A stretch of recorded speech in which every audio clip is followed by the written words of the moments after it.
देखिए शुरू करेंगे हम अपना मोटरयान अधिनियम 1988 अध्याय 3 पढ़ रहे थे जो कंडक्टरों से संबंधित है, उनकी अनुज्ञप्ति वगैरह से संबंधित है। इसमें सेक्शन 34 से पढ़ना था आपको ने। सेक्शन जो है 34, सेक्शन 34 कहता है अनुज्ञापन प्राधिकारी की निर्हित करने की शक्ति, अयोग्य घोषित करने की शक्ति। निर्हित मतलब अयोग्य घोषित करने की शक्ति कि जो अनुज्ञापन प्राधिकारी है किस अवस्था में जो है कंडक्टर को अयोग्य घोषित कर सकता है, निर्हित या अयोग्य घोषित करने की शक्ति, करने की शक्ति।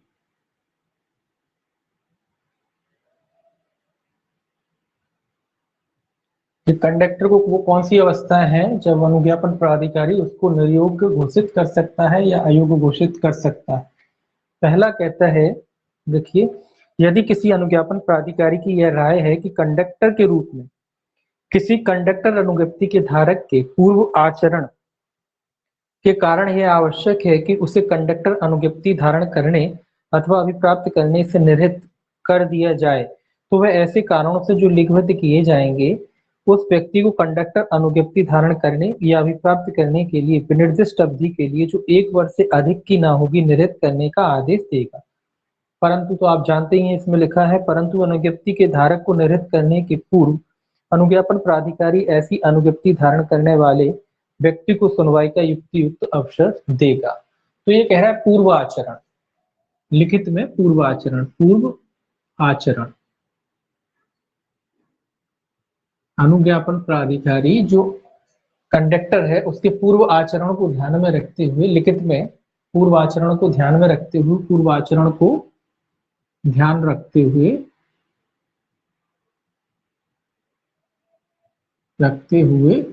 लिखित ही में करेगा, ये तो आप जानते हैं।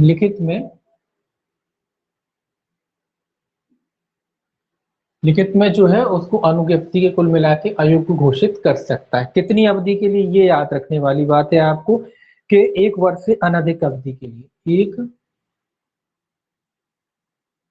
वर्ष से अनधिक, ये याद रखना है आपको, अनधिक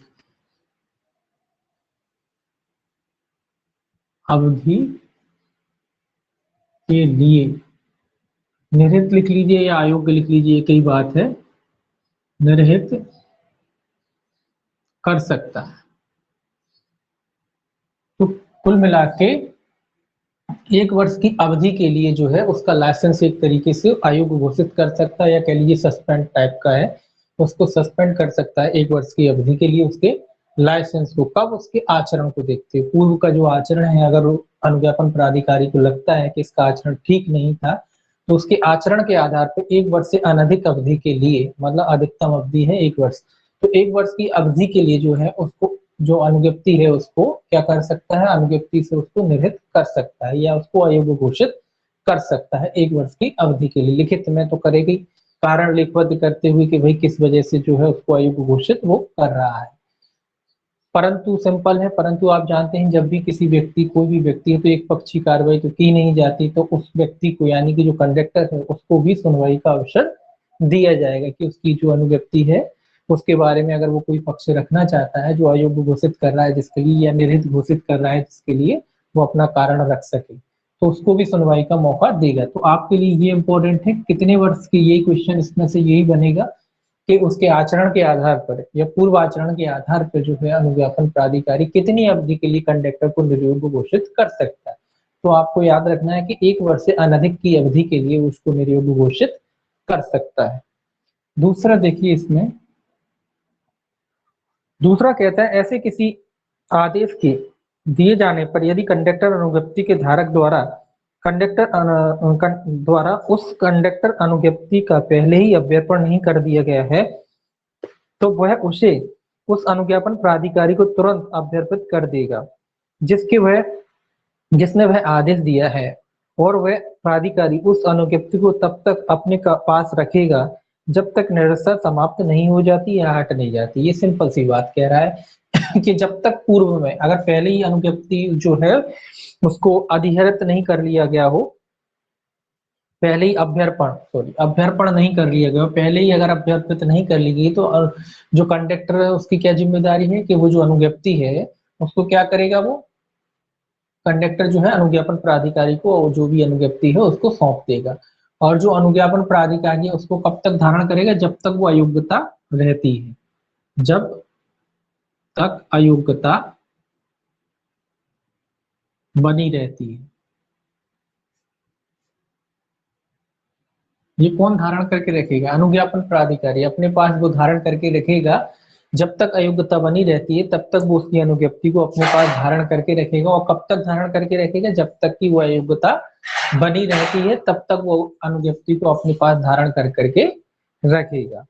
तीसरा कहता है जब कंडक्टर अनुज्ञप्ति को के धारक को इस धारा के अधीन निर्धारित करने वाला प्राधिकारी वह प्राधिकारी नहीं है जिसने अनुज्ञप्ति दी थी, तब वह कंडक्टर अनुज्ञप्ति देने वाले प्राधिकारी को ऐसी निर्भरता के तथ्य की सूचना देगा। ये भी सिंपल सी बात है, ये तो हर सेक्शन में है कि मान लीजिए अनुज्ञप्ति किसी अन्य अधिकारी ने या अन्य प्राधिकारी ने उसकी क्या कहते हैं, अन्य प्राधिकारी ने अभ्यर्पित की थी या जमा की थी और लाइसेंस किसी अन्य व्यक्ति ने या अन्य प्राधिकारी ने दिया था, तो उस जिस प्राधिकारी ने वो लाइसेंस इशू किया था उसको सूचना दी जाएगी। अगर लाइसेंस देने वाला है या अनुज्ञप्ति देने वाले प्राधिकारी को क्या दी जाएगी, तो वो अयोग्यता की सूचना दी जाएगी। क्या लिखेंगे यहाँ, कौन सा है तीसरा, अनुज्ञप्ति देने वाले, अनुज्ञप्ति देने वाले प्राधिकारी को अयोग्यता की सूचना दी जाएगी।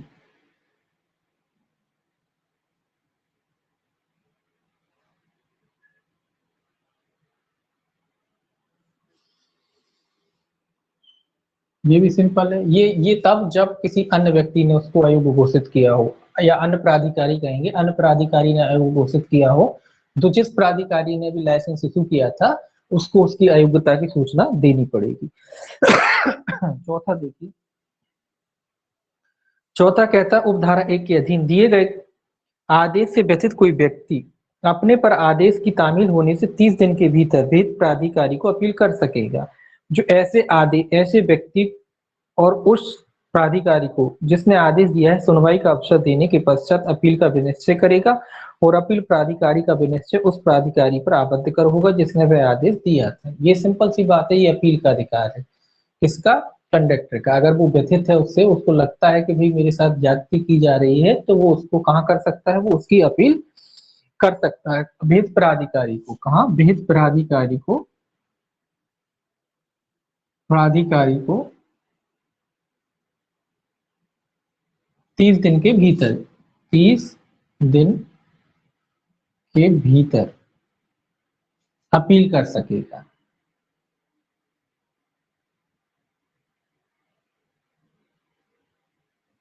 तो ये भी नोट करने वाली बात है कि जो कंडक्टर है वो व्यथित है, उसका जो लाइसेंस है उससे अयोग्य घोषित कर दिया गया है उसको, तो जो कंडक्टर है वो 30 दिन के भीतर जो है विहित प्राधिकारी को क्या कर सकता है, अपील कर सकता है। अपील प्राधिकारी क्या करेगा, सिंपल सी बात है, अपील प्राधिकारी दोनों पक्षकारों को सुनेगा, कंडक्टर को भी सुनेगा और उस प्राधिकारी को भी सुनेगा जिसने उसके लाइसेंस को क्या किया है, उसके लाइसेंस से उसको अयोग्य घोषित किया है, या कह लीजिए उसके लाइसेंस से उसको सस्पेंड किया है। तो उन दोनों को सुनेगा, दोनों को सुनने के बाद जो भी उचित समझेगा वो निर्णय वो पारित कर सकता है। और ये जानते ही हैं आपके अपील प्राधिकारी का जो निर्णय होगा वो उस प्राधिकारी पर क्या होगा, आबद्ध कर होगा। तो अपील प्राधिकारी वरिष्ठ ही अधिकारी होगा क्योंकि वरिष्ठ न्यायालय में ही अपील की जाती है या वरिष्ठ अधिकारी को अपील की जाती है। तो जो वरिष्ठ अधिकारी है उसका जो आदेश, जो भी आदेश पारित करेगा वो अपराधी जिस प्राधिकारी ने भी आदेश दिया था अनुज्ञप्ति के अयोग्यता का, उस पर वो आदेश जो क्या है बाध्य होगा उससे वो। ठीक है, इसमें बस इतना ही है। तो इसमें 3-4 पॉइंट है। एक तो 30 दिन की अवधि याद रखना है आपको, और एक वर्ष वाली, ये दो चीजें इसमें आपको जो है याद रखना है। ठीक, इसके बाद देखिए सेक्शन जो है आपका 35,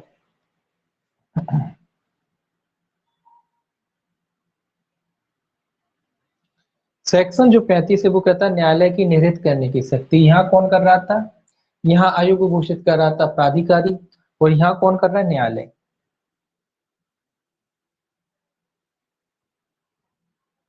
न्यायालय की निर्हित।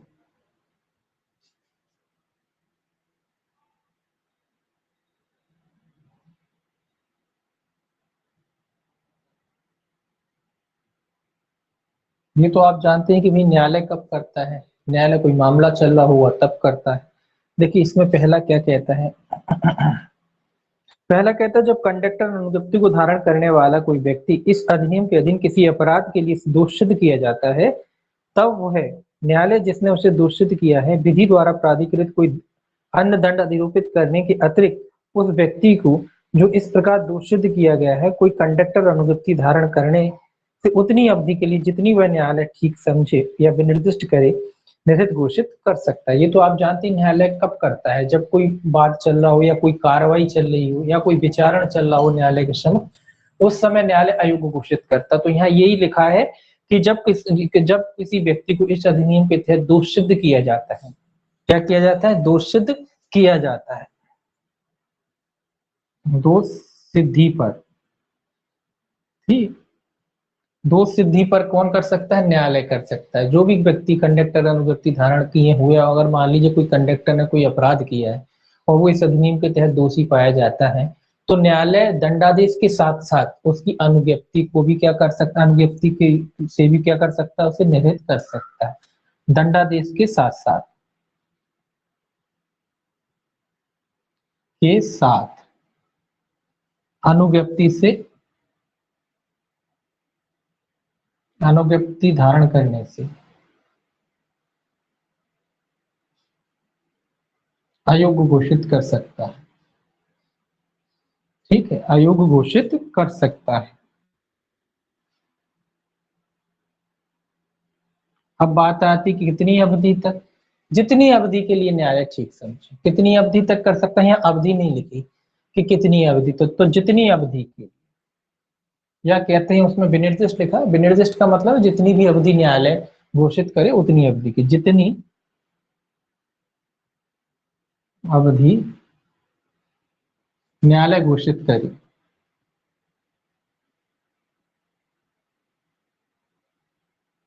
उतनी अवधि के लिए न्यायालय क्या कर सकता है, इसको आयोग घोषित कर सकता है।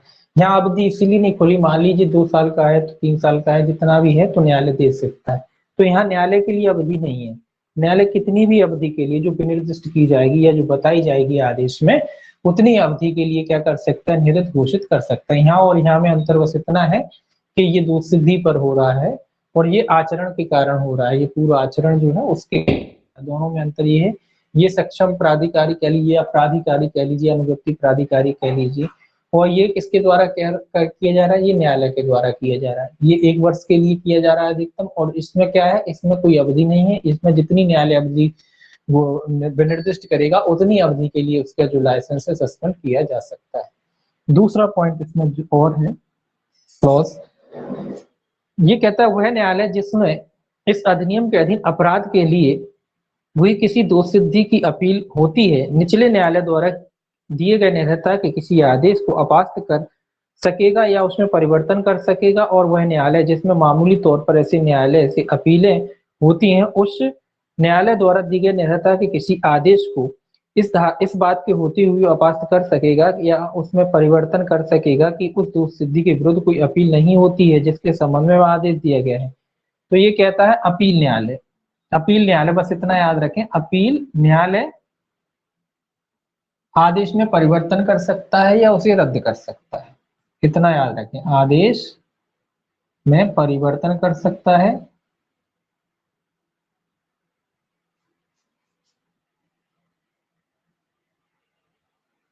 या उसे रद्द कर सकता है।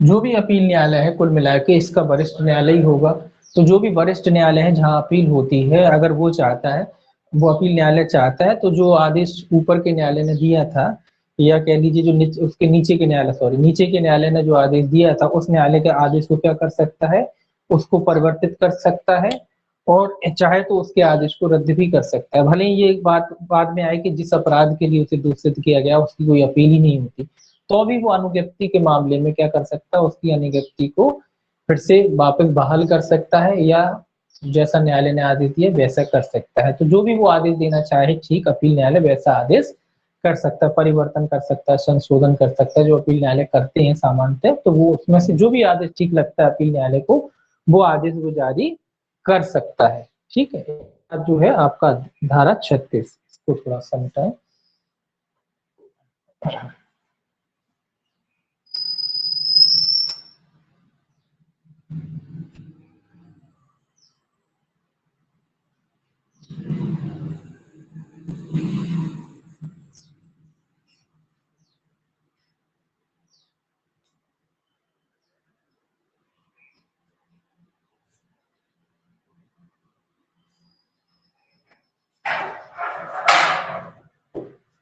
धारा आपकी 36, सेक्शन जो है आपका 36, ये कहता है आपका अध्याय 2 के कुछ उपबंधों का कंडक्टर अनुज्ञप्ति को लागू होना। ये कह रहा है अध्याय जो चैप्टर 2 है उसके कुछ उपबंध जो है कंडक्टर अनुज्ञप्ति को भी लागू होंगे। इसमें सिंपल सा पढ़ना है। इसमें लिखा धारा 6 की उपधारा 2, धारा 14, धारा 15, धारा 23, धारा 24 की उपधारा 1 और धारा 25 के उपबंध कंडक्टर अनुज्ञप्ति के संबंध में यथासंभव वैसे ही लागू होंगे जैसे वे चालन अनुज्ञप्ति के संबंध में लागू होते। तो ये धाराएं थोड़ा आपको याद रखना है कि अध्याय 2 के जो है कौन से उपबंध जो कंडक्टर अनुज्ञप्ति को लागू होते हैं।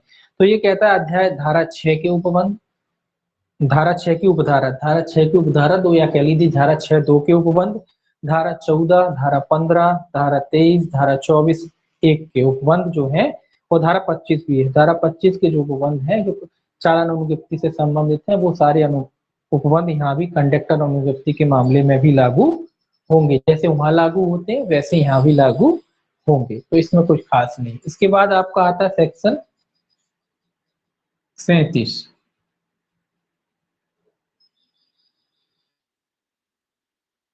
सेक्शन 37 कहता है व्यावृत्तियां। व्यावृत्तियां मतलब सेविंग है, का अर्थ आप जानते हैं सेविंग्स है। सेविंग्स का मतलब होता है किसी पर्टिकुलर चीज को सेव कर देना, है ना। देखिए ये कहता है यदि मंजली गाड़ी के चाहे वह किसी भी नाम से ज्ञात हो कंडक्टर के रूप में कार्य करने के लिए कोई अनुज्ञप्ति किसी राज्य में दी जाती है और वह इस अधिनियम के प्रारंभ से तुरंत पूर्व प्रभावी है, तो ऐसे प्रारंभ के होते हुए भी वह उस अवधि के लिए प्रभावी बनी रहेगी जिसके लिए वह उस दशा में प्रभावी होती जब वह अधिनियम पारित न किया गया होता। और ऐसा प्रत्येक अनुज्ञप्ति की बाबत यह समझा जाएगा कि वह इस अध्याय के अधीन ऐसे दी गई अनुज्ञप्ति है मानो यह अध्याय उस तारीख को प्रवृत्त था जिस तारीख को वह अनुज्ञप्ति दी गई थी। ये सिंपल सी बात है। सेविंग की गई है, सेविंग का मतलब प्रभावित ना करना। ये किस चीज को प्रभावित नहीं करेगी? अगर कोई ऐसी अनुज्ञप्ति धारक है जो पूर्व से ही अनुज्ञप्ति धारण किए हुए था इस अधिनियम के लागू होने से पहले, तो बस इतना सा याद रखें कि वो ऐसे ही अनुज्ञप्ति धारण करा रहेगा जैसे कि उसको इस अधिनियम के तहत अनुज्ञप्ति प्रदान की गई हो। उसको वो अगर कोई कंडक्टर है किसी राज्य ने उसको अनुज्ञप्ति धारण की है, मतलब अनुज्ञप्ति दी थी कंडक्टर की, और ये अधिनियम लागू होने के पूर्व से ही वह कंडक्टर के रूप में कोई अनुज्ञप्ति धारण किए हुए था, तो बस इतना समझ लीजिए कि ये जो एक्ट है उस पर प्रभाव नहीं डालेगा। उसकी जो अनुज्ञप्ति है कुल मिला के वैलिड मानी जाएगी और ऐसे ही माना जाएगा उसे जैसे इस अधिनियम के तहत या इस अध्याय के तहत उसे अनुज्ञप्ति प्रदान की गई हो। अब बात आती कब कितनी अवधि तक, जितनी अवधि तक के लिए होती है कंडक्टर अनुज्ञप्ति उतनी अवधि तक के लिए वो अनुज्ञप्ति क्या बनी रहेगी, प्रवर्तन में बनी रहेगी। तो कुल मिलाकर उसको जो है प्रभावित नहीं करेगी, पूर्व अनुज्ञप्तियों को प्रभावित नहीं करेगी। बस इतना याद रखिए एक शब्द, पूर्व अनुज्ञप्ति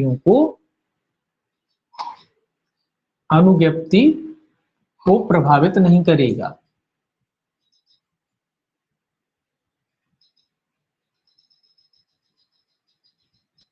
ठीक है, पूर्व अनुज्ञप्ति को प्रभावित नहीं करेगा आपको मतलब इसको सेव कर दिया, ऐसा कोई छेड़छाड़ नहीं होगी। अगर कोई व्यक्ति पहले से ही अनुज्ञप्ति धारक था कंडक्टर के रूप में, कंडक्टर का चैप्टर है ना, तो कंडक्टर के रूप में अनुज्ञप्ति धारक था, तो उसकी अनुज्ञप्ति को जो है ये अधिनियम या सॉरी ये धारा या अध्याय जो है क्या नहीं करेगा, प्रभावित नहीं करेगा। बस इतना सा याद रखना है। इसमें 38 जो है राज्य सरकार की जो है नियम बनाए, इसको भी आपको नहीं पढ़ना, बस इतना याद रखना है। लेकिन इसमें देखिए इसमें राज्य सरकार कई बार नियम बनाने की शक्ति, अब बात क्वेश्चन ये पूछा जा सकता है कि कंडक्टर के संबंध में राज्य सरकार की नियम बनाने की शक्ति कहाँ है। कंडक्टर अनुज्ञप्तियों के संबंध में राज्य सरकार की नियम बनाने की शक्ति कहाँ दी गई है, तो ये याद रखना है आपको कि कंडक्टर के संबंध में जो राज्य सरकार की नियम बनाने की शक्ति कहाँ दी गई है, धारा 38 में दी गई है। इतना आपको याद रखना है। अब आप कहेंगे इसमें क्या नियम है, सिंपल से नियम है, कंडक्टर की अनुज्ञप्ति के बारे में नियम दिए गए हैं कि राज्य सरकार क्या क्या नियम बना सकती है उसकी,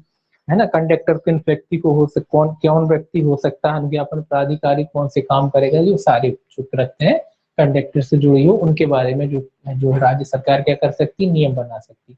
और कंडक्टर के बारे में याद रखें, केंद्र नहीं बनाता नियम, कौन बनाता है, राज्य बनाता है। तो कंडक्टर के बारे में नियम कौन बना सकता है, राज्य सरकार बनाती है। कहाँ बनाती है, धारा 38 के संबंध में बनाती है। इस अध्याय मतलब कंडक्टर से संबंधित जो अध्याय है, अनुज्ञप्तियों से संबंधित जो अध्याय है, तो अध्याय 3 के बारे में नियम है इसमें, केवल अध्याय 3 के बारे में नियम बनाती है धारा 38 के तहत राज्य सरकार। तो इसमें अभी केवल आपको सेक्शन याद रखना है, इसको पढ़ना नहीं है, इसमें केवल इसमें आप क्या रखना है, सेक्शन याद रखना है। इसके बाद देखिए आप इसको मिटा ले, फिर अध्याय 4।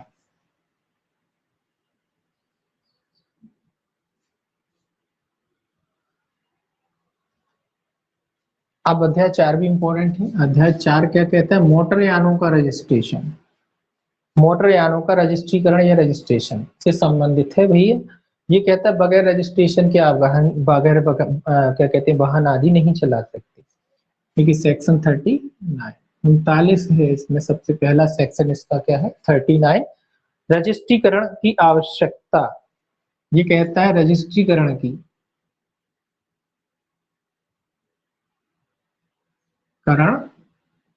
आवश्यकता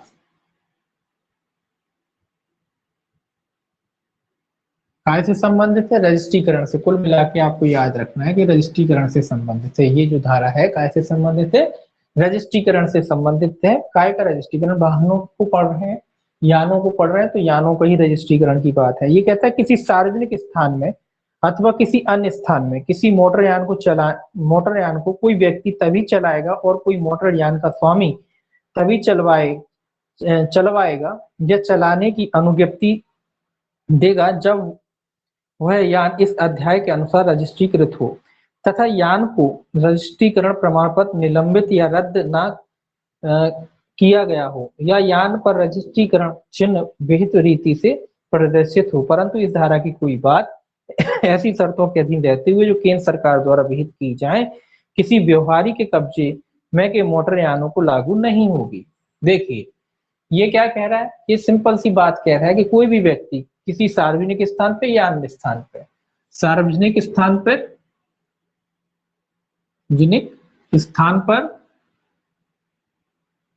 या अन्य स्थान पर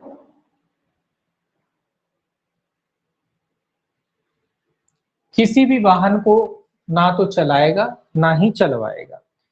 किसी भी वाहन को मोटर यान का स्वामी ना चलाएगा, ना तो चलाएगा और ना चलवाएगा। ना चलाएगा और ना चलवाएगा।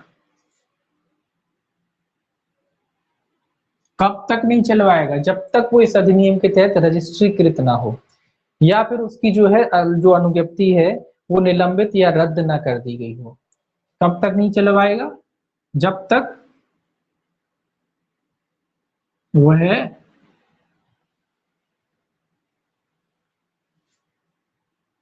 रजिस्ट्रीकृत ना हो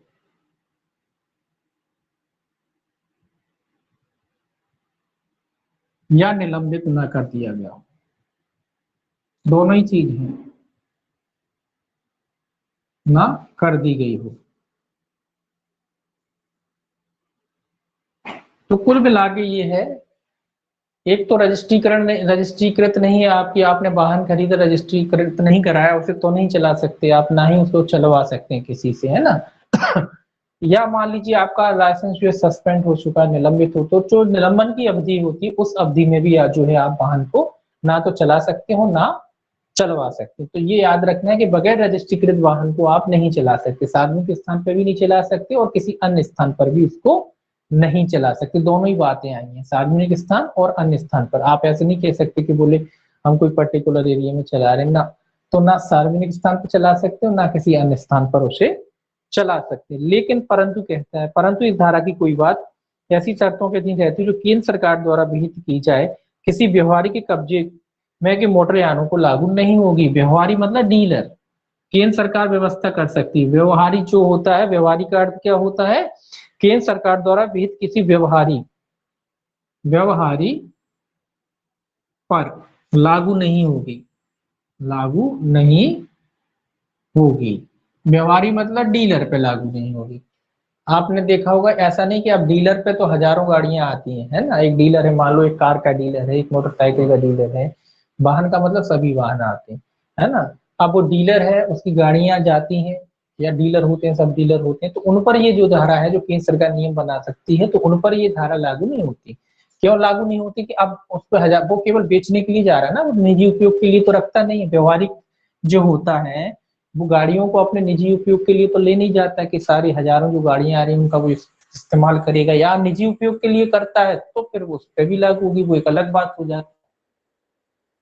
किस लिए गाड़ियां ले जाता है, गाड़ी जो गाड़ियां खरीदता है वो किस लिए कंपनी से गाड़ी खरीद के लाता है, और फिर आपको बेचता है तो किस लिए खरीद के लाता है, बेचने के लिए, सेल करने के लिए। इसीलिए व्यवहारी जो है, डीलर जो है, उस पर लागू नहीं होता। आपने देखा भी होगा, बड़े बड़े उनके यहाँ तो ट्रक से भर के माल आता है, उनके कुछ सब डीलर भी बना देते हैं ये लोग कंपनी की तरफ से। तो आपने देखा होगा छोटा एरिया में सब डीलर बने, तो आपने देखा होगा कि कुछ वाहन जैसे थोड़े बहुत वाहन जाते हैं तो वो चला के ही ले जाते हैं उनके एक तो ड्राइवर, एक ट्रैक्टर, उदाहरण के लिए ट्रैक्टर ही देखे होंगे आपने, सड़क पर जा रहे हैं, एक ट्रैक्टर मेन ट्रैक्टर चला जा रहा है, उसके पीछे 2-3 ट्रैक्टर बंधे चले जा रहे हैं। तो उस मामले में इनको जो है, जो अनुवृत्ति वाली जो नियम है, लागू नहीं होते, है ना। लाइसेंस ड्राइवर का होगा वो एक अलग बात, ड्राइवर का लाइसेंस हो गई, जो चला के ले जा रहा है, लेकिन जो वाहन है वो रजिस्ट्रीकृत, अगर वाहन पहले ही रजिस्ट्रीकृत कर दिए जाएंगे तो फिर आपके नाम कैसे रजिस्टर होंगे, है ना। ये भी कॉमन सेंस वाली बात है। अगर व्यवहारी के पास ही रजिस्टर हो जाएंगे तो आपके पास कैसे, इनके पास होता है वो अलग तरीका होता है ना। तो जो व्यवहारी है कुल मिला के, जो डीलर है, उन पर ये लागू नहीं होते। अब देखिए सेक्शन 40। सेक्शन 40 कहता है रजिस्ट्रीकरण कहाँ किया जाना है, कहाँ किया जाना है, सीधा सीधा है, कहाँ किया जाना है, कहाँ किया जाना है। मतलब अब वाहन का रजिस्ट्रेशन जो है कहाँ कराएंगे वाहन का, इसमें देखिए ये कहता है, धारा 42, 43 और धारा 60 के उपबंधों के अधीन रहते हुए प्रत्येक मोटर यान का स्वामी यान को उस राज्य में कोई रजिस्ट्री कर्ता प्राधिकारी से रजिस्टर कराएगा जिसकी अधिकारिता में उसका निवास स्थान या कारोबार का स्थान है, या कि यान आमतौर पर रखा जाता है। तो ये कहता है राज्य का कोई रजिस्ट्री कर्ता प्राधिकारी से रजिस्टर कराएगा। कहाँ कराएगा, पहले तो जिस राज्य का वो व्यक्ति है उस राज्य में, सबसे पहली बात तो ये है, जिस राज्य का व्यक्ति है उस राज्य के रजिस्ट्रीकृत, जो रजिस्ट्री कर्ता प्राधिकारी है, रजिस्ट्री कर्ता राज्य का रजिस्ट्री कर्ता प्राधिकारी, पहले ये याद रखना, राज्य का रजिस्ट्री कर्ता प्राधिकारी। तो कहाँ रजिस्ट्रेशन कराना पड़ेगा, राज्य के रजिस्ट्री कर्ता जो प्राधिकारी है उसके समक्ष पहले तो आपको रजिस्ट्रेशन कराना पड़ेगा, जिसकी अधिकारिता में आप रहते हो, ठीक है, जिस राज्य में आप रहते हो। अब दूसरा इसमें याद रखना है, प्राधिकारी से रजिस्टर कराएगा जिसकी अधिकारिता में उसका क्या क्या है, अधिकारिता में, ये भी याद रखना है, अधिकारिता में क्या क्या है, निवास है आपका निवास स्थान, कारोबार का स्थान, ये याद रखना है आपको, इस पे क्वेश्चन आता है, निवास स्थान, कारोबार का स्थान,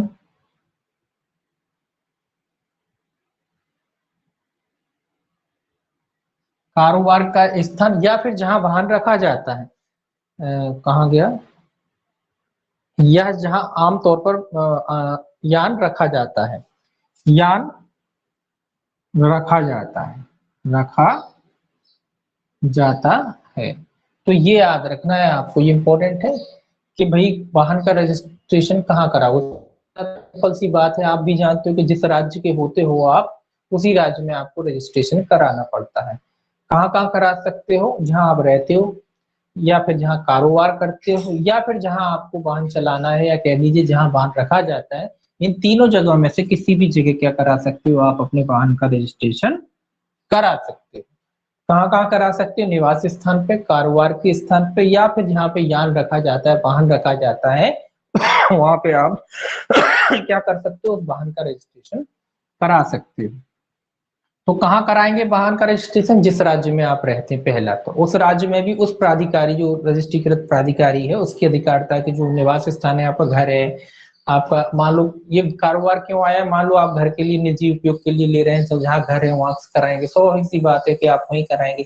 कारोबार की बात इसलिए आई है कि कभी कारोबार के लिए भी कई लोग गाड़ी खरीदते हैं। आपने कारोबार के लिए गाड़ी खरीदा कि हमारे जो ऑफिस का स्टाफ है उसको गाड़ी लेके आएगी, छोड़ के जाएगी, इसलिए आपने तो कंपनी के नाम करा रहे हैं आप गाड़ी। तो आप जहाँ कारोबार है वहां भी कर सकते हैं, या मान लो आपका वाहन किराए से चलता है या कुछ और काम से चलता है किसी जगह पे, तो वहां पे जहाँ पे चलाते हैं या जहाँ वाहन रहता है वहां भी करा सकते हैं। तो तीनों में से किसी भी जगह आप क्या करा सकते हैं? उसका रजिस्ट्रेशन करा सकते हैं। अब आता है रजिस्ट्रीकरण कैसे होना है। रजिस्ट्रीकरण कहाँ होना है? अब सेक्शन 41 कहता है कैसे होना है। ये कहता है कैसे, एक ही शब्द याद रखना, ये कह रहा है कैसे। ये तो बता दिया होगा कहाँ कहाँ, अब ये कह रहा है भाई कैसे होगा। इसमें देखिए पहला क्लॉज क्या कहता है। पहला क्लॉज कहता है मोटर यान के स्वामी द्वारा या उसकी ओर से रजिस्ट्रीकरण के लिए आवेदन ऐसे प्रारूप में होगा और उसके साथ ऐसी दस्तावेज विशिष्टियां होंगी और वह ऐसी अवधि के भीतर किया जाएगा जो केंद्र सरकार द्वारा विहित, परंतु बाद में देखेंगे। ये क्या कह रहा है भाई? ये तो आप जानते हैं, कोई भी आप आवेदन करते हैं तो सबसे पहले तो विहित प्रारूप में जो भी प्रारूप निर्धारण है, निर्धारित है, उसके लिए विहित प्रारूप, तो जो भी प्रारूप निर्धारित किया गया है सरकार द्वारा उस प्रारूप में आपको आवेदन करना पड़ता है। जो भी डॉक्यूमेंट उसके साथ मांगे जाते हैं वो डॉक्यूमेंट लगाने पड़ते हैं, जो भी फीस मांगी जाती है वो फीस आपको देनी पड़ती है ना। कौन निर्धारित करेगा इसका? अनुज्ञप्ति केंद्र सरकार, यहाँ केंद्र सरकार है, ठीक है। तो केंद्र सरकार ने जैसा भी प्रारूप विहित किया हो, जो भी फीस शुल्क जो भी उसके साथ लगता है, जो भी दस्तावेज आवश्यक वगैरह है, या जो भी जानकारी आपसे मांगी जाती है उसके साथ, वो जानकारी के साथ आप क्या करेंगे? आवेदन करेंगे। परंतु लिखा है इसमें, परंतु क्या कहता है? परंतु जहां मोटरयान संयुक्त रूप से एक से अधिक व्यक्तियों के स्वामित्व अधीन है, वहां आवेदन सभी स्वामियों की ओर से एक स्वामी द्वारा किया जाएगा और इस अधिनियम के प्रयोजनों के लिए ऐसे आवेदन को ऐसे मोटरयान का स्वामी समझा जाएगा। कह रहा भाई कि भाई कैसे कैसा, कभी कभी संयुक्त स्वामी हो सकते हैं, मतलब दो लोगों ने मिलकर एक वाहन खरीदा है, संयुक्त स्वामी है। तो ये कह रहा है उनके मामले में कैसे, संयुक्त स्वामियों के मामले में कैसे आवेदन किया जाएगा। तो ये कहता है उनमें से किसी एक के द्वारा आवेदन किया जा सकता है, मतलब सभी की तरफ से एक, ऐसा नहीं कि एक कर रहा था वो एक का ही हो गया, होगा तो सभी का, वो संयुक्त रूप से होगा। तो कह रहा है उन सभी की ओर से, उन सभी की ओर से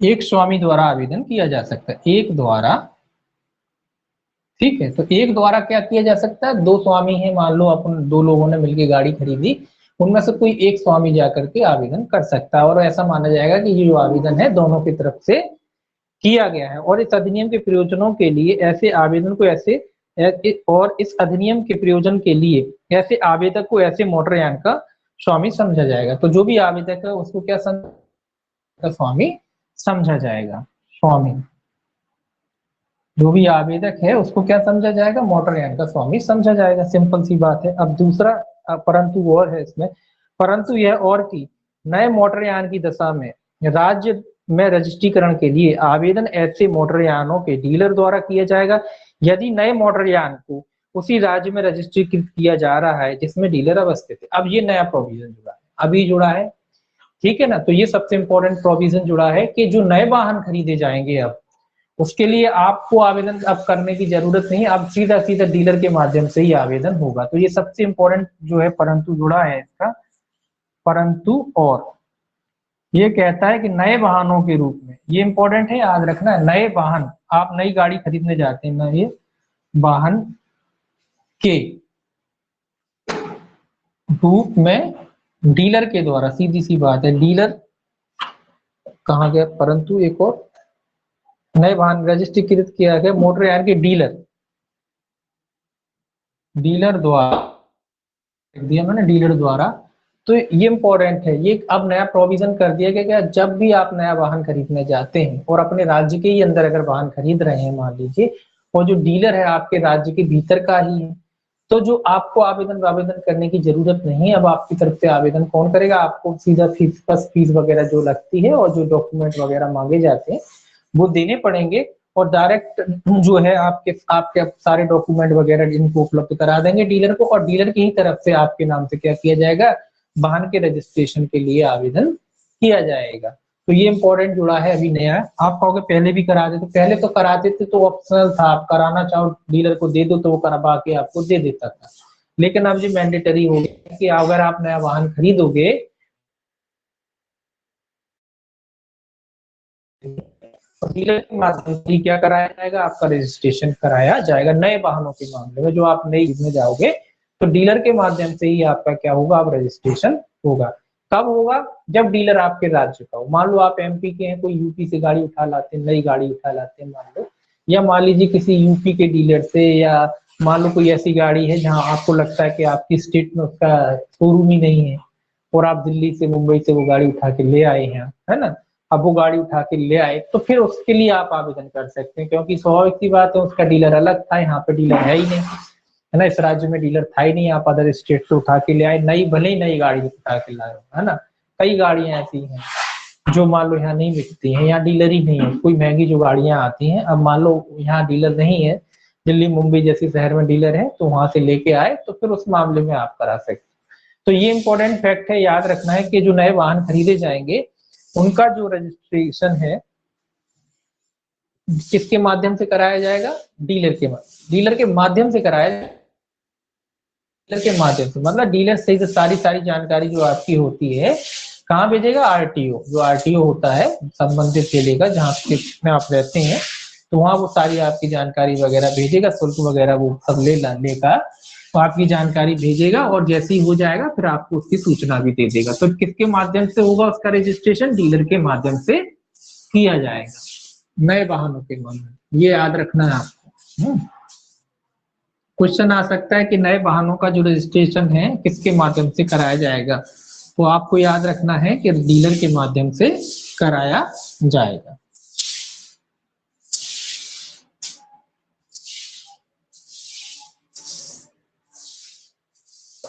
अब देखिए दूसरा क्लॉज है इसका, दूसरा क्लॉज कहता है उपधारा 1 में निर्दिष्ट आवेदन के साथ ऐसी फीस होगी जो केंद्र सरकार द्वारा विहित की जाए। तो फीस तो आवश्यक है, बगैर फीस के तो कोई काम होता ही नहीं। तो ये कह रहा फीस, अगर आप आवेदन करते हैं तो उसके साथ आपको कुल मिला के जो भी फीस सरकार ने निश्चित कर रखी है वो फीस आपको देनी पड़ेगी। तीसरा देखिए क्या कहता है, तीसरा कहता है रजिस्ट्रीकर्ता प्राधिकारी स्वामी के नाम से एक रजिस्ट्रीकरण प्रमाण पत्र ऐसे प्रारूप में देगा और उसमें ऐसी विशिष्टियां और ऐसी जानकारी दी हुई होंगी और वह ऐसी रीति में होगा जो केंद्र सरकार द्वारा विहित की करे। तो ये कह रहा है कि रजिस्ट्रीकर्ता जो रजिस्ट्रीकर्ता जो प्राधिकारी है, रजिस्ट्रीकर्ता प्राधिकारी, ठीक है, तो रजिस्ट्रीकर्ता प्राधिकारी है, आपको एक क्या देगा, अब आपको लाइसेंस हो गया, मान लीजिए आपका वाहन जो है रजिस्ट्रीकृत हो गया है, तो उसके लिए कुछ ना कुछ तो डॉक्यूमेंट देना पड़ेगा ना आपको, तो वो वही कह रहा है कि आपका वाहन जब रजिस्ट्रीकृत हो जाता है तो रजिस्ट्रीकर्ता प्राधिकारी आपको क्या करेगा, उसका एक प्रमाण पत्र देगा। क्या देगा, प्रमाण पत्र। आप कहोगे अब इतना बड़ा प्रमाण पत्र दिमाग में आता है तो लगता है इतना बड़ा, नहीं, अब वो जो छोटा सा होता है ना वो भी प्रमाण पत्र ही है, जरा सा जो आपका बन के आने लगा इतना सा, तो वो भी पहले किताबें आती थी बन के, 2-4 पन्ने की किताबें रहती थी, अब चूंकि है डिजिटल हो गया है तो छोटा सा कार्ड सा आता है आपके आधार कार्ड जैसा, है ना, तो इस तरीके के कार्ड जो है वो भी प्रमाण पत्र ही है।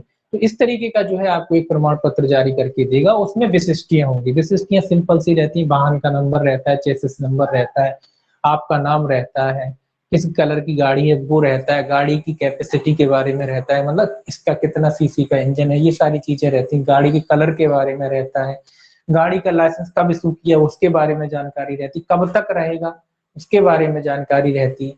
तो जो भी आवश्यक जानकारी है उसमें आपकी दी जाती है। तो वो कह रहा है प्रमाणकर्ता प्राधिकारी जो है आपको एक प्रमाण पत्र देगा, और किस फॉर्मेट में होगा, जैसा केंद्र सरकार, यहाँ बस इतना याद रखना केंद्र सरकार ही चल रही है, यहाँ सब केंद्र सरकार, हाँ, ठीक है, यहाँ सारे काम कौन किसके अनुज्ञप्ति से हो रहे हैं, अनुमति से हो रहे हैं, केंद्र सरकार। जो भी नियम केंद्र सरकार ने बनाए, जो लाइसेंस मोटर यानों के रजिस्ट्रीकरण की जब बात आ रही है तो वहाँ किसके नियम चल रहे हैं, केंद्र सरकार के। जैसे नियम केंद्र सरकार ने बनाए हो उसके अनुसार रहते हुए जो भी आपको जो है एक पहचान के रूप में कुल मिला के प्रमाण पत्र देगा, उसमें आपकी सारी विशिष्टियां होंगी। वो कैसी रीति में होंगी, जैसी रीति में केंद्र सरकार ने विहित किया है, जैसा केंद्र सरकार ने बताया उस रीति में वो सारी विशिष्टियां उसमें होंगी। अब देखिए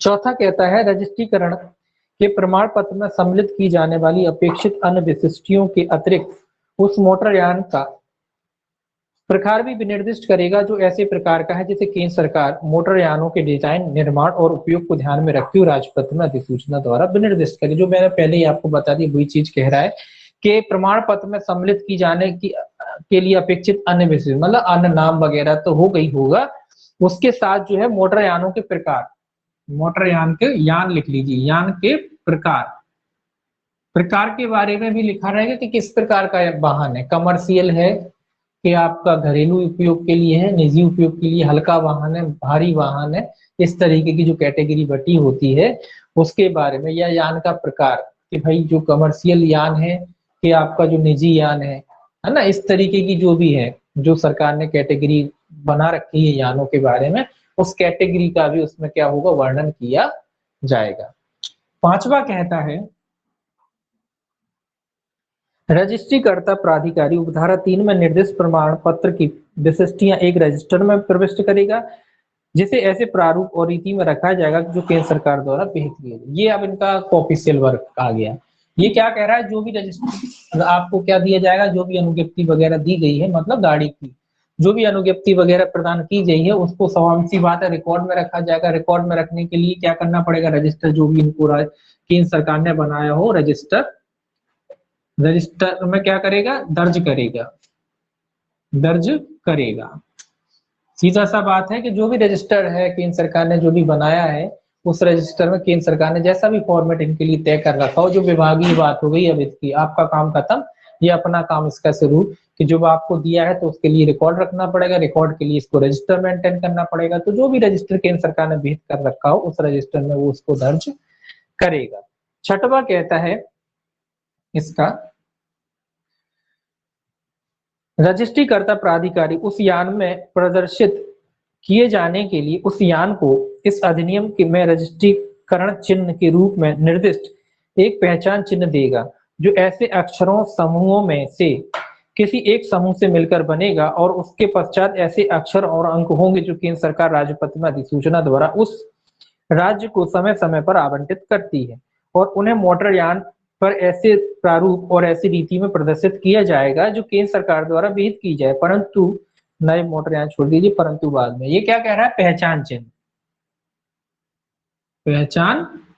जैसा भी केंद्र सरकार ने निश्चित कर रखा हो। कुल मिलाकर ये कह रहा है कि आपका वाहन जब रजिस्ट्रीकृत हो जाता है तो ये उसके लिए एक पहचान चिन्ह इशू करेगा, है ना। अब आप देखिए, अब आप कहोगे कि पहचान चिन्ह कहाँ होता है, तो पहचान चिन्ह वो नंबर प्लेट की बात है, वो भी पहचानी चिन्ह होता है जैसा राज्य हर राज्य के लिए केंद्र सरकार विहित करे वैसा। तो उसमें पहचान चिन्ह अभी तो फिलहाल तो यही चल रहा, हो सकता है आगे जाके कोई स्पेशली पहचान चिन्ह बनाने लगे। तो पहचान चिन्ह 2-3 तरीके के होते हैं। एक तो आपका जो नंबर होता है उस पर लिखा रहता है नंबर, पहले आपका जो भी स्टेट है तो वो लिखा रहता है यूपी, एमपी, ये भी क्या है, ये पहचान है ना आपकी कि यूपी की गाड़ी के एमपी।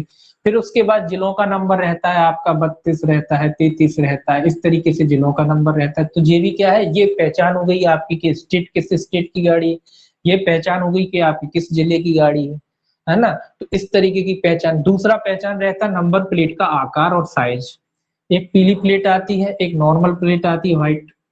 तो ये पीली प्लेट्स आप देख के समझ जाओगे कि इसका जो है टैक्सी है और ये क्या है, ये नॉर्मल आपकी वाहन है, आपका निजी उपयोग का वाहन है। तो ये क्या है, ये सब पहचान है। तो जैसी भी केंद्र सरकार ने विहित की हो उस तरीके से वो क्या करेगा, उनकी पहचान देगा। तो नंबर वो पहचान, नंबर मतलब वो पहचान ही है। फिलहाल तो यही चल रहा है, वो हो सकता है आगे जाके कोई स्पेशल पहचान चिन्ह बना दे सबके लिए, तो वो बात अलग है।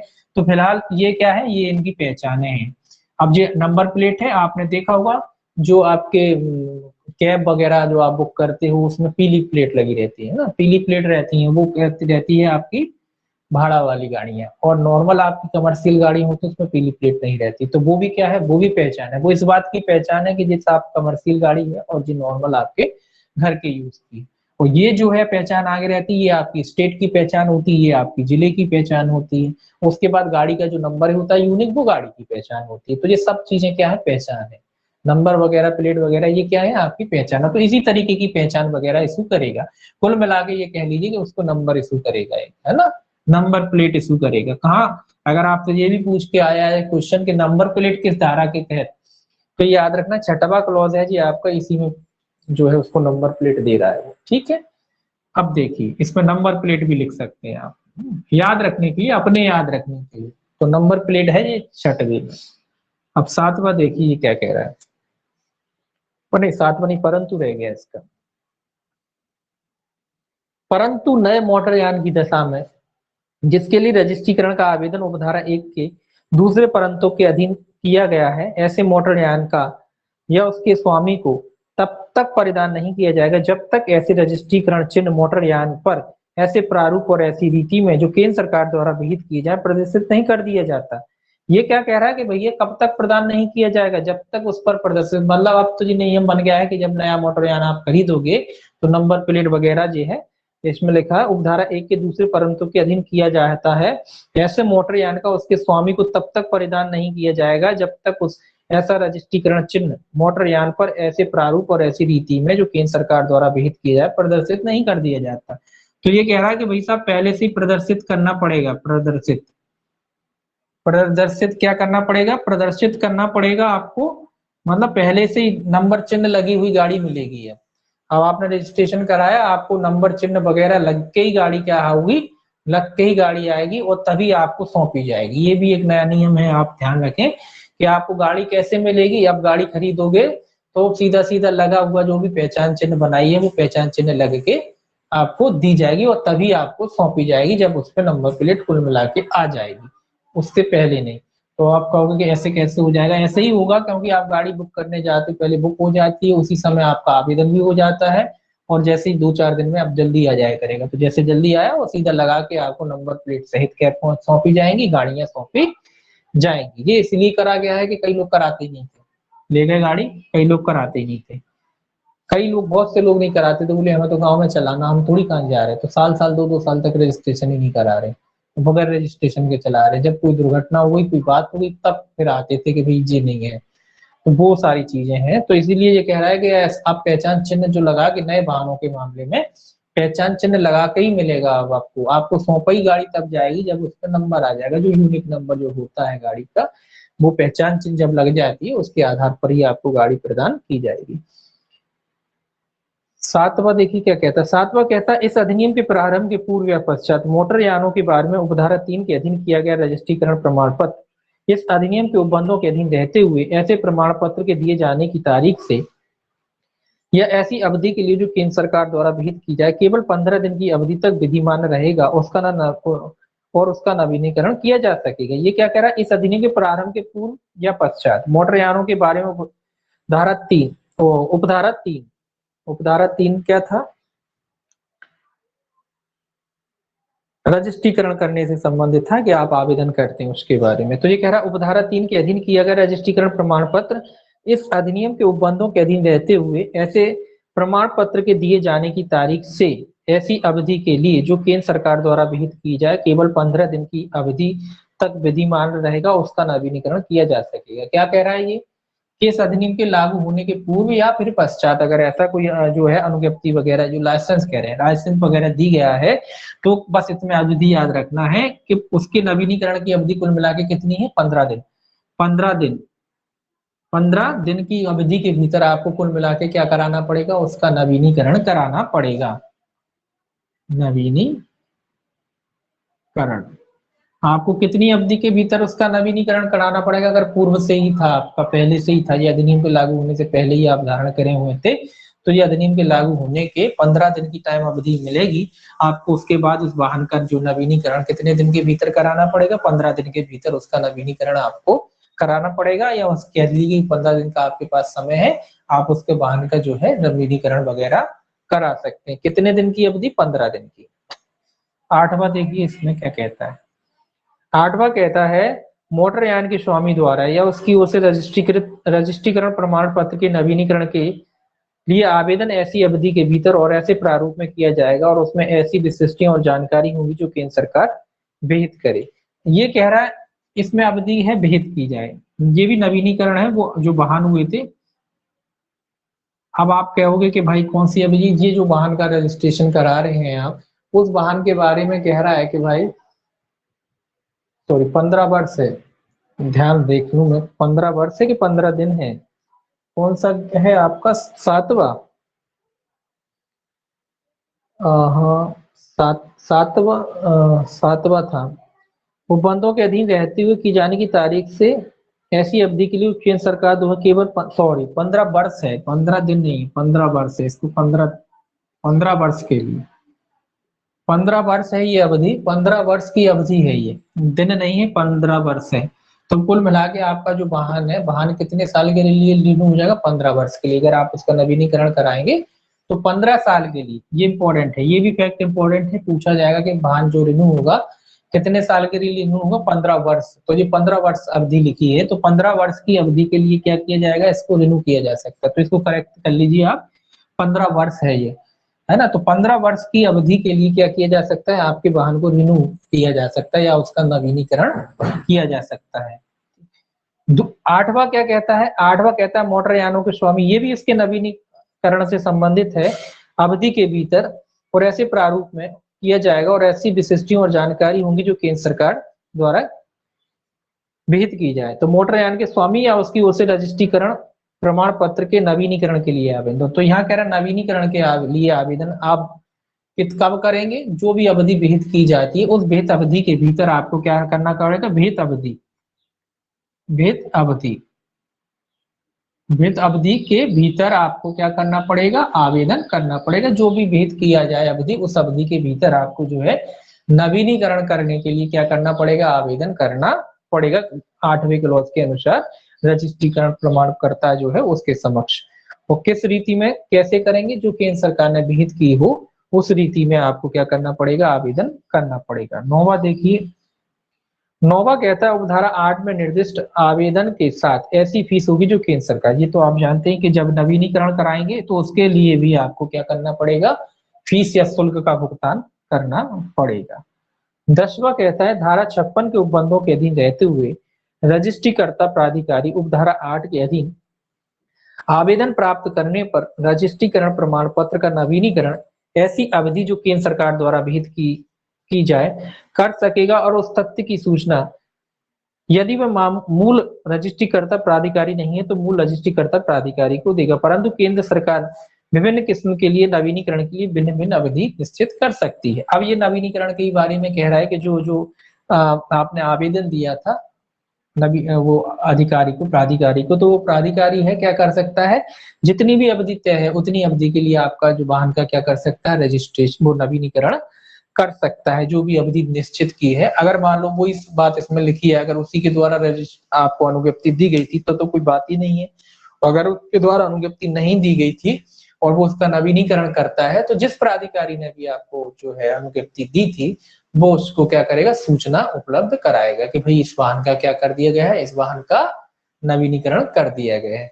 और ये परंतु कहता है केंद्र सरकार जो अलग अलग वाहनों के लिए नवीनीकरण की अलग अलग अवधि निश्चित कर सकती है या निर्धारित कर सकती, निर्धारित कर सकती कि भाई साहब कमर्शियल वाहन होगा तो कितने वर्ष के लिए होगा, निजी वाहन होगा तो कितने वर्ष के लिए होगा, पेट्रोल की गाड़ी होंगी तो कितने वर्ष के लिए होंगी, डीजल की गाड़ी होंगी तो कितने वर्ष के लिए हो। तो केंद्र सरकार जैसा चाहे वैसा उनके लिए नवीनीकरण की अलग अलग अवधि जो है निर्धारित कर सकती है हर वाहन के लिए, है ना। हर वाहन के लिए मतलब जो उपयुक्त समझती है केंद्र सरकार, कैटेगरी वाइज उनको बांट सकती है ना। 14, 11, 12 और 13 जो खत्म है इसके समाप्त कर दिए गए हैं। 11, 12 और आपके 13 जो क्लॉज थे उसके खत्म हट गए हैं। इसके बाद 15वां क्लॉज है डायरेक्ट इसका। 15वां कहता है रजिस्ट्रीकरण का दूसरा प्रमाण पत्र दिए जाने के लिए आवेदन अंतिम रजिस्ट्रीकर्ता प्राधिकारी को ऐसे प्रारूप में किया जाएगा और उसमें ऐसी विशिष्टियां और जानकारी होगी और उसके साथ ऐसी फीस होगी जो केंद्र सरकार द्वारा विहित किया जाए। ये क्या कर रहा है? रजिस्ट्रीकरण का दूसरा प्रमाण पत्र दिए जाने के लिए आवेदन, रजिस्ट्रीकरण का आप दूसरा प्रमाण पत्र मांगते हैं। अब दूसरा प्रमाण पत्र कई वजह से मांग सकते हैं, आपके मान लो आपका खो गया, मिल नहीं रहा है, या आपको कुछ और आवश्यकता है, तो ये कह रहे हैं उसके लिए भी आवेदन आपको क्या करना पड़ेगा, अंतिम रजिस्ट्रीकर्ता प्राधिकारी को ऐसे प्रारूप में किया जाएगा। तो अंतिम रजिस्ट्रीकर्ता आप कहाँ करेंगे, अंतिम रजिस्ट्रीकर्ता, अंतिम रजिस्ट्रीकर्ता जिसने लास्ट बार आपका रजिस्ट्रीकरण किया था, उसको आपको आवेदन करना पड़ेगा, और साथ में उसके साथ में आपको उसकी क्या देनी पड़ेगी, फीस, उसकी फीस वगैरह भी जो है आपको, फीस भी वगैरह भी क्या करना पड़ेगी, आपको देनी पड़ेगी। ठीक है, तो फीस आदि आपको देनी पड़ेगी। तो सिंपल सी बात है, अगर दोबारा आप मतलब दोबारा आप चाहते हैं उसकी दूसरी कॉपी, मान लो क्या आवेदन रजिस्ट्रीकरण का दूसरा प्रमाण पत्र चाहते हैं, आप सेकंड चाहते हैं कि भी पहले निकाला था, आप किसी कारणवश आपका खो गया, नहीं मिल रहा है, आप दोबारा निकालना चाहते हैं, तो उसके लिए आपको अंतिम रजिस्ट्रीकर्ता जो प्राधिकारी है उसके समक्ष आवेदन करना पड़ेगा, विहित प्रारूप में और विहित फीस के साथ। सिंपल सी बात है इसमें। 42 जो है आप ना कल देखेंगे इसको, 42 वाले को कल देखेंगे, या अभी रहने दीजिए, कल ही देखेंगे इसको 42 वाले को। 42 से ये हो जाएगा, आराम से हो जाएगा, इसमें कोई आपको चिंता करने की बात नहीं है। आप सोचो कि आराम से, देखिए आराम आराम से हो रहा है, लगभग 50 के करीब आ ही गए हैं ना, तो कल कल परसों 50 से ऊपर ही निकल जाएंगे, तो आधे से एक चौथाई हो गया। तो आराम से पढ़िए इस एक्ट को, बिल्कुल आराम से हल्के से पढ़ना है, ज्यादा टेंशन लेके नहीं पढ़ना, बिल्कुल धीरे धीरे पढ़ना है, क्योंकि बड़ा एक्ट है, हालांकि है सरल, लेकिन थोड़ा सा क्या है उसकी वो